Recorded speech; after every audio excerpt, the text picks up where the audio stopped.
So at the Ray, our goals around sustainable and safe transportation are true to our origins as a memorial highway to Ray Anderson.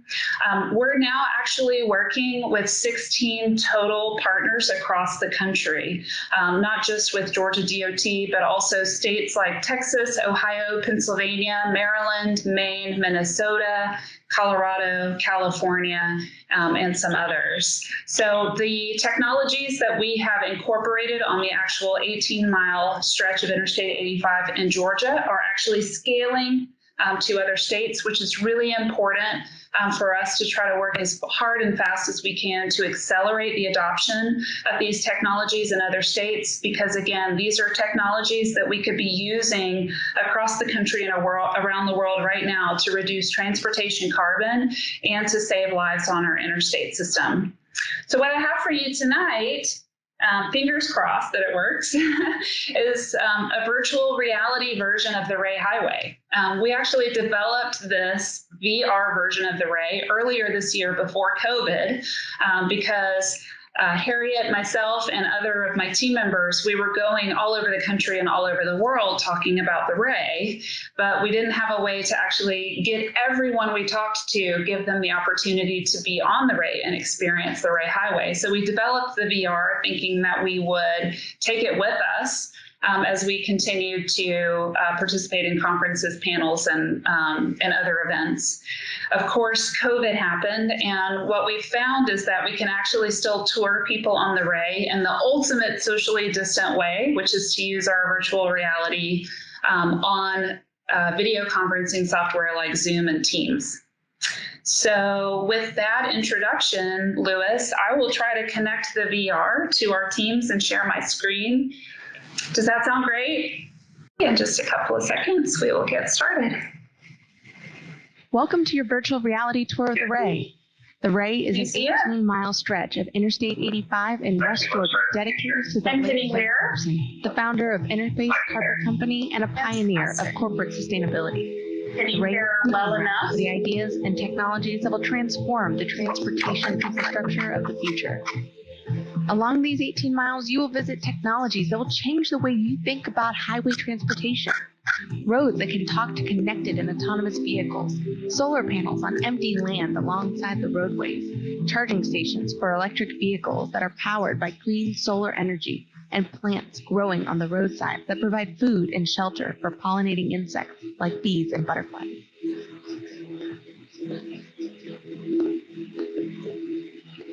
Wattway is the first road surface in the world that also generates energy from the sun. The Wattway on the Ray was the first public solar road in the U.S.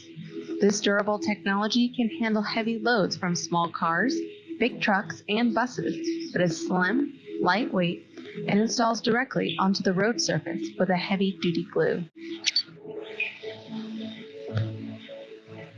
Wattway uses common solar cells, but they are surrounded and encased in a clear, hard panel that protects the cells from breaking under the weight of traffic.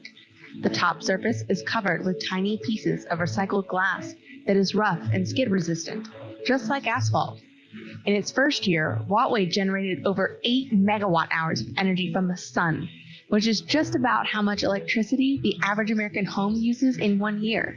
So paving a driveway with Wattway could power an entire home. And that was the first version. Welcome to the first solar-powered electric vehicle charging station in the Southeast. One of the few EV chargers at an interstate rest area, EV charging on the Ray is important for both safety and mobility because there aren't many opportunities on the I-85 corridor for EV drivers to charge. This one station opened the interstate to travel by electric vehicles with shorter battery ranges. Today, our national interstate system does not have the EV charging infrastructure that drivers need, and rest areas are a convenient, safe place to provide these stations. This fast charging station delivers an 80% charge to most EVs in about 20 minutes, which is essential for long-distance driving. And on the Ray, your charge is free. The amount of clean green energy generated by these 12 panels in just 1 year is enough to drive a passenger vehicle 23,710 miles. That's almost all the way around the Earth.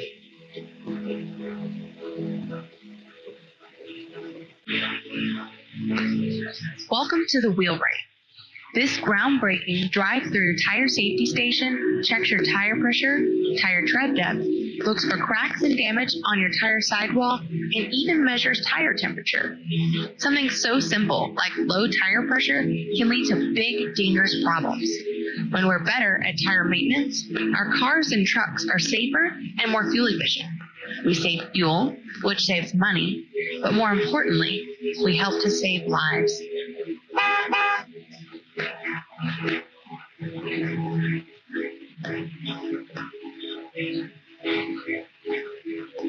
As your vehicle drives through, the wheelwright equipment is analyzing your tires with both cameras and sensors. Within seconds, Wheelwright has crunched the data for every individual tire and can deliver the information where and how you need it. A text message, a printed ticket, or organized in the cloud for fleet management. This single wheelwright station on the Ray scans about 2,500 vehicles every year, and nearly a quarter of those vehicles have underinflated tires, flat tires that would have gone unnoticed and contributed to an extra 6,000 gallons of wasted gasoline. In the U.S. alone, we waste over 2 billion gallons of gas every year, simply because our tires are not properly cleaned. And it's not just wastefulness and pain at the pump. In the U.S., some 78,000 traffic crashes occur every year due to underinflated tires. Imagine the benefits if there was a wheelwright tire safety station and truck waste stations, school bus depots, and rail yards. The safety and fuel efficiency benefits would multiply.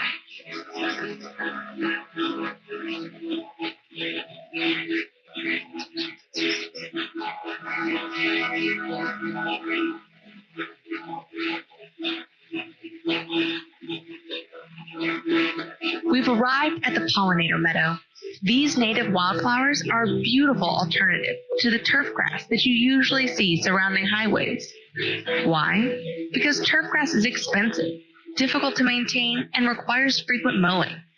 On the other hand, this flowering meadow attracts pollinators like bees, butterflies, birds, and even bats, all of which are important for our food supply.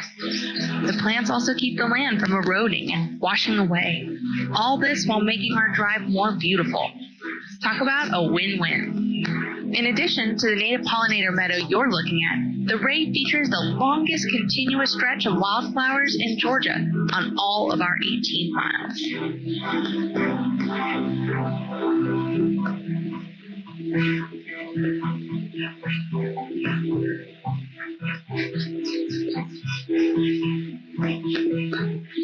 State departments of transportation spend millions of dollars every year maintaining acres of empty roadside along the interstate, commonly planted with turf grass. The tiny root structures of turf grass are not strong enough to hold the roadside soils during heavy rains and flooding, resulting in patchy grass, erosion, or the explosion of invasive weeds. There has to be a better use for all this underutilized space.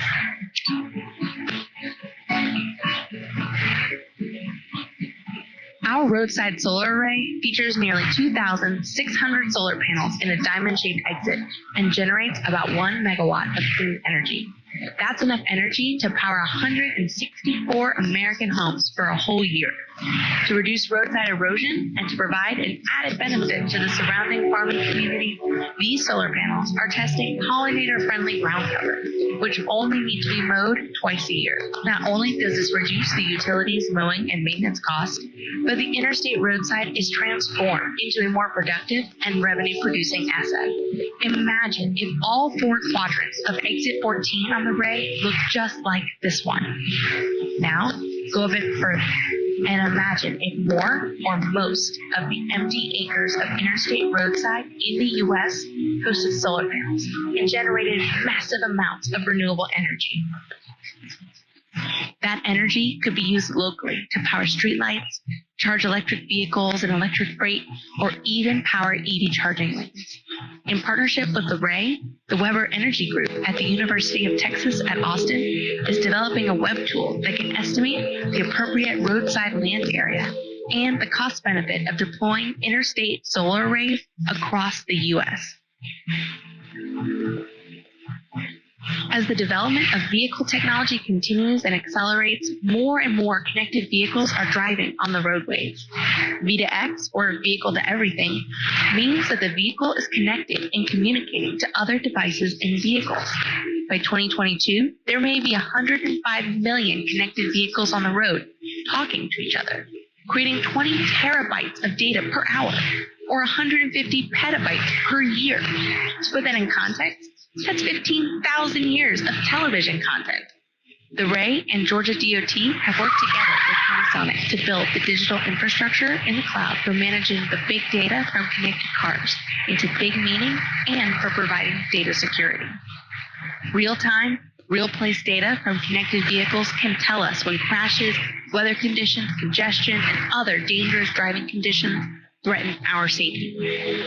Sophisticated software systems and machine learning will enable municipalities and road operators like DOTs to manage the data stream into time-critical meaning that can be communicated directly to other connected vehicles, improving road safety, securing road work zones, easing congestion, identifying maintenance needs, and ultimately saving lives.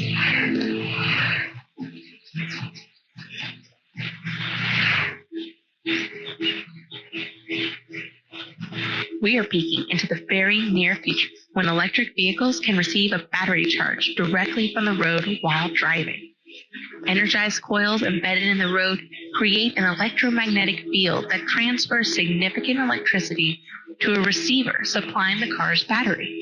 Range anxiety is no longer a concern for drivers in an EV charging lane, and electric cars and trucks can be manufactured with smaller, lighter batteries, which are more affordable.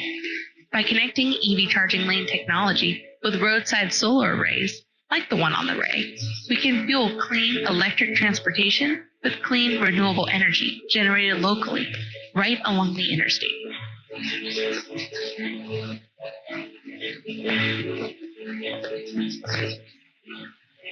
Smart infrastructure supports both the human drivers of today and the autonomous cars of tomorrow.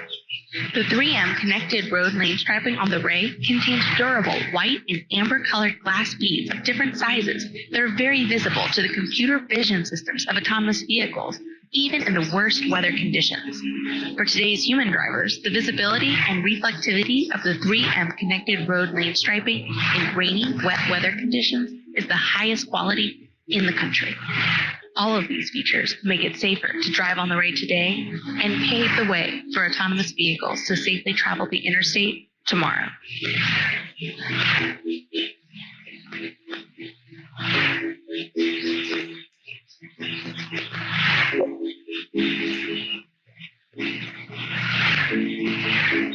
This may look like regular wheatgrass, but it is, in fact, very special. This perennial grain is called kernza. It stands about 6 feet tall, but its roots stretch deep into the soil, more than 9 feet deep.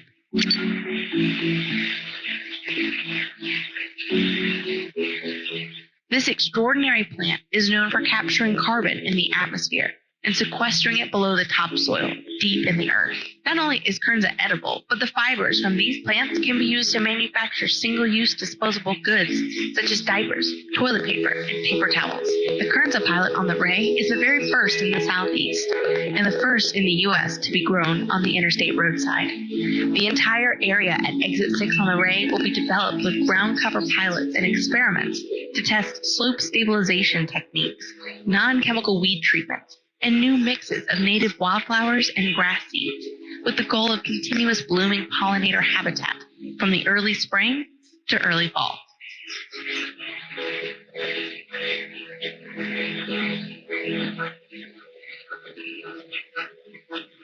Imagine if the road itself could communicate its current condition to drivers.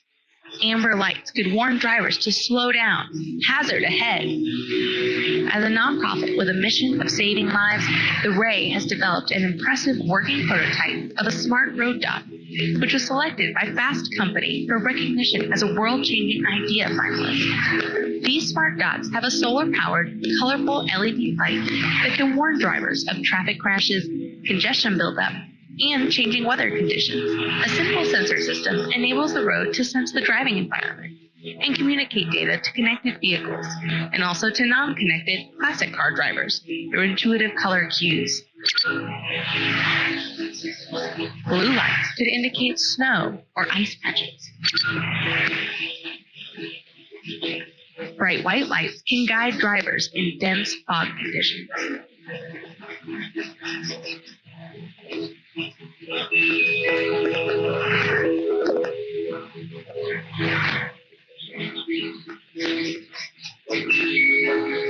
Did you know that scrap tires can be upcycled to create quieter, crack-resistant, and longer-lasting roads?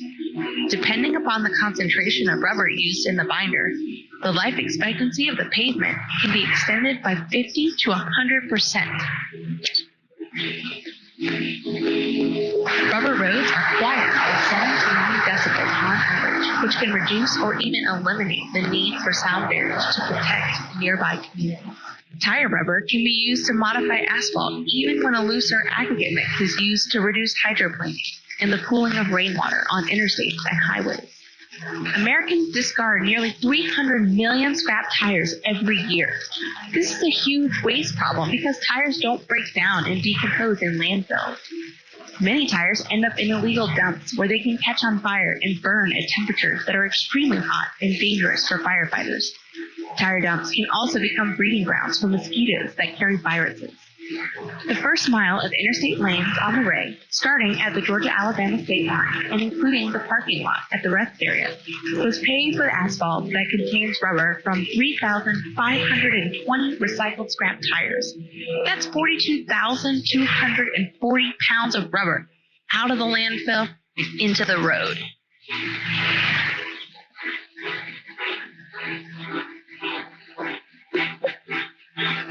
Thank you for joining us for this ride down the Ray. Our 18 miles isn't just a series of monuments, it's a movement, and we hope you'll join us. Find us on social media at The Ray Highway and join the conversation. Let's drive the future.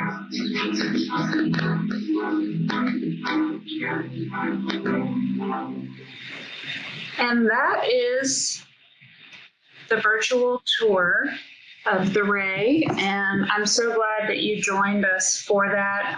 Yeah, I just wanted to point out nearly everything that you've seen is actually on the Ray. There are 2 of the technologies that you've seen that are not deployed on Interstate 85 yet. One of them is the EV charging lane technology. We have 3 different states that are planning EV charging lane projects. They are Illinois, Maryland, and Texas. Also, an EV charging lane has already been planned for Los Angeles, California, and is just awaiting approval, which should come in October, so this month. The EV charging lane technology can deliver 50 kW from the roadbed to vehicles with 87% to 94% efficiency of energy transfer at highway speeds. And I want to mention that our partner in that technology is a NSF, National Science Foundation research center, which is called the Aspire Energy Research Center. So if you want to look up Aspire, ASPIRE, they've been funded at $50 million for the next 10 years, and they're located in Utah. We also work with several private companies that are manufacturing this technology in the private sector. If you're interested in EV charging lanes, those companies are Wave, Witricity, and Electrion. Why don't we have them on the Ray yet, or why aren't we planning one for the Ray? It's because federal law prohibits the commercial provision of services to motor vehicle users on the original interstate system. So this is why when you go to a visitor center or a rest area in Georgia, you can get a soda pop, you can eat a candy bar, you can buy a lottery ticket, you can go to the bathroom, and that's it. It's pretty much everything that's not great for your health. You can access at a visitor center. If you go to turnpike or tollways, then you're going to get more services. You're going to get EV charging. You might get gas stations. You might get actual restaurants or fast food restaurants, but not so on the original interstate system. And that is because we, by federal law, cannot provide electric vehicle charging at a charge, at a cost. We can't provide it commercially to motor vehicle users. So the solar-powered EV charging on the Ray is free. The wheelwright tire safety station on the Ray is free, and we don't have EV charging lanes yet. I'm not opposed to free, but it's hard to get the private sector involved with the public sector at scale in all 50 states if they can't make a return on their investment. And so that is our issue right now. It's a policy issue. It's a very it's something that is reasonable for us to overcome, but it's just taking us some time to get that done. And that's why we're not planning EV charging lanes on the Ray. The other piece of technology that's not actually on the Ray is the Smart Dot. The Ray as a 501c3 holds the patents to the technology. It's solar powered, LED lit. There's a simple sensor stack that can tell us about weaving or erratic driving behavior. It can tell us if a crash has occurred, and it can also tell us about dangerous driving conditions like fog, hydroplaning, or icy conditions. We have working prototypes that we've protected with patents, and we're working with, what can I say, much larger companies than us to try to bring the product to market. But we as a nonprofit do want to partner in those efforts because first and foremost, we want to see safer driving and American lives saved on our roads. There's about 40,000 Americans every year that are dying in traffic crashes, and we want to try to help to make families whole by adding some sensors and some simple lighted warnings to our roadways so that no matter what car you're driving, if it's autonomous, that's great. If it's connected vehicle, that's great. But if you're driving an older vehicle that is neither connected, smart, nor autonomous, we want to be providing you with real-time, real-place data, even if it's through rudimentary warning lighting from the road. So while we haven't actually manufactured that for the interstate yet, just stay tuned because that's still something that we're working on at the Ray. The Ray is both northbound and southbound lanes of Interstate 85. So it's actually 4 lanes, 2 going south, 2 going north. The megawatt of solar production is on the southbound side. So as you're going south at exit 14, which is one of the LaGrange exits, you can't miss it. It's 2,600 solar panels with blooming pollinator-friendly habitat growing around them. The recycled tire rubber in the road is on all 4 lanes, northbound and southbound, the first mile of Georgia Interstate. So as soon as you are approaching the Chattahoochee River or after you have passed the Chattahoochee River and come into Georgia, those 4 lane miles in that first mile of interstate utilizes about 44,000 pounds of rubber from scrap tires. This is something that we're desperately trying to invite other states and other road builders to be involved in because tires like carpet tile do not break down in our landfills, and we're producing about 300 million scrap tires every year. That's unsustainable. Technically, that's unsustainable, as well as just morally unsustainable. So this is a great end market for road users to incorporate scrap tire rubber into the roads. Let's see. Teaching sustainability in a high school science class. Hi, Mary.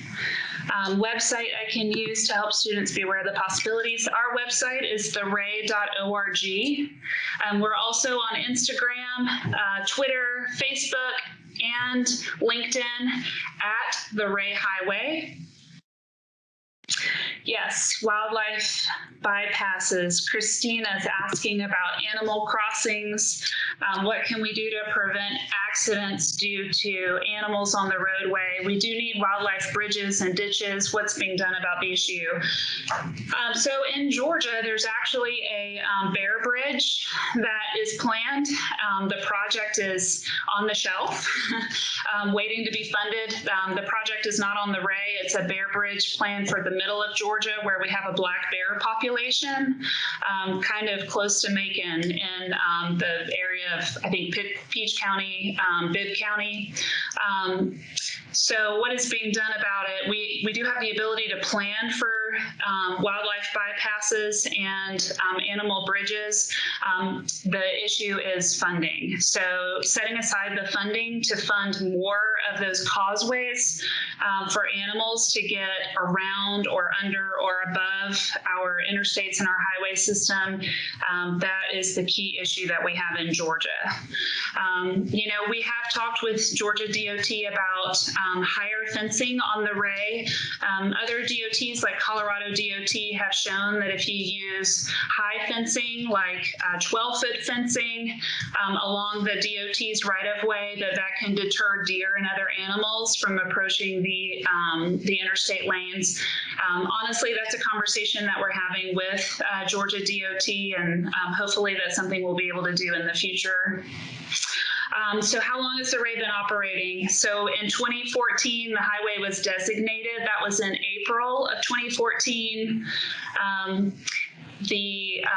A master's class at Georgia Tech's College of Architecture, led by Ryan Gravel, who helped to design the Beltline, and Georgia Tech professor Richard Dagenhard led a year-long study of sustainable highways using the 18-mile corridor of the Ray as a reference point. Georgia Tech produced their work in 2015. It is a magnificent piece of work that's available on our website under media. And it was really the world's first baseline analysis of sustainable highways. What are the challenges and what's the technology application to bring highway travel and highway building and construction and maintenance into more sustainability, more sustainable status. For the Ray, that Georgia Tech piece of work did not have a plan for us, and they didn't incorporate like a feasibility analysis, so we didn't know what to try to do first with GDOT. So we engaged a consultancy from the United Kingdom. They're called Inovia Technology. Inovia was part of the team that designed the 787 Dreamliner for Boeing, so they had transportation experience. And we worked with Inovia to produce the first 5-year plan for the Ray, which was a 2020 technology plan. We recently reviewed that plan, and the Ray over 5 years achieved 80% of what Inovia suggested that we do. So roadside solar powered EV charging, rubber incorporated into asphalt, the simple tire safety drive-through check station, roadside wildflower meadows. All of those things were suggested by Inovia and some others. So we have now actually planned a 2025 technology plan with Inovia and continue to work on 5-year planning increments with our partners at GDOT and the Federal Highway Administration. I will mention we do have an official formal charter with GDOT, so our work with them is no longer ad hoc. We have regular meetings every month with leadership. We have quarterly meetings with the commissioner. We have a strategic plan with GDOT and with the Federal Highway Administration. And basically our work is formally through this charter structured to focus on innovation, safety, and the word sustainability appears multiple times throughout the charter. So we are focused at the federal, state, and at the philanthropic level on sustainability and transportation through this charter. And we at the Ray plan to be working in this partnership for decades to come. We don't have the VR on the website, but we do have a YouTube site. It has a drone video of our roadside solar site and a lot of other really great stuff. And I'm happy to conduct this same virtual reality tour of the Ray for any group that is interested. I appreciate Science for Georgia so much for allowing me to do this for you tonight. I am very happy to do this for, any group, church groups, school groups, anything that we can do to talk about sustainability in Georgia, in the Southeast, and across the country. That is what we want to be doing at the Ray, and for that matter, at the Ray C. Anderson Foundation. There may be some of you on this call who've been participating in the launch of Drawdown Georgia. But Drawdown Georgia is also supported by the Ray C. Anderson Foundation. So you have efforts in the state of Georgia and in the Southeast that are very deliberate and aggressive and accelerating technology and innovation across sectors: agriculture, food, transportation, energy, to try to solve our way with solutions, not fight our way with wars, but solve our way out of this climate crisis with productive solutions that will generate jobs, that will draw down carbon, and that will create new opportunities for students and for our economy to continue to innovate in a way that respects the environment and our planet, respects our communities and our humanity, and that moves us forward. If you could magically fund one of the features that haven't been funded or implemented yet on the Ray, which one would you choose? Wow, that's a really great question. If we could fund one of the features. So it's important for the Ray to be demonstrating smart highway systems, which is why we've worked with 3M and Panasonic to prepare the roadway for level 5 autonomous driving by freight vehicles and passenger vehicles. We're also prepared today to accommodate platooning and other sort of advanced freight features that will be both more efficient and safer. So I think that maybe one initiative, if we can magically fund it, would be to have companies that are involved in that kind of operation right now. Waymo Via, Too Simple, Peloton, which is a platooning company. If we could have more of that activity on the Ray, I think that would be amazing. And we're actively working towards the partnerships that would create those opportunities for Georgia and for the Ray. I think the other one, if I could magically fund it, the exits on the interstate known as the Ray, but really all interstates in Georgia are ready now for solar deployment. There's no reason why we shouldn't be using that empty land that we're actually paying to mow and spray with Roundup to fight the weeds. They're a liability for us as taxpayers. It's onerous and it's expensive for GDOT to maintain that roadside property. There's no reason why we cannot be deploying more solar at our exits immediately. And what we would like to do at the Ray is to start tying in those solar arrays and their clean energy generation directly into EV freight charging depots. We think we can create microgrids at the exits to provide that clean power directly to freight depots, DC to DC. It'll require some battery storage, but what we won't have to do is navigate the big utilities in the state of Georgia. We won't have to go find transmission and distribution grid lines. We can create really efficient and independent solar-powered EV charging at a much larger scale for EV freight. And so I think that's another feature that we would like to bring to the Ray as soon as we possibly can, because that's honestly, that's part of a 2021 or 2022 stimulus project to get Americans working post-pandemic to improve our transportation infrastructure and to improve our energy infrastructure and our EV charging infrastructure immediately. We could do those across the country right now, and we'd love to have the opportunity to do that first in Georgia.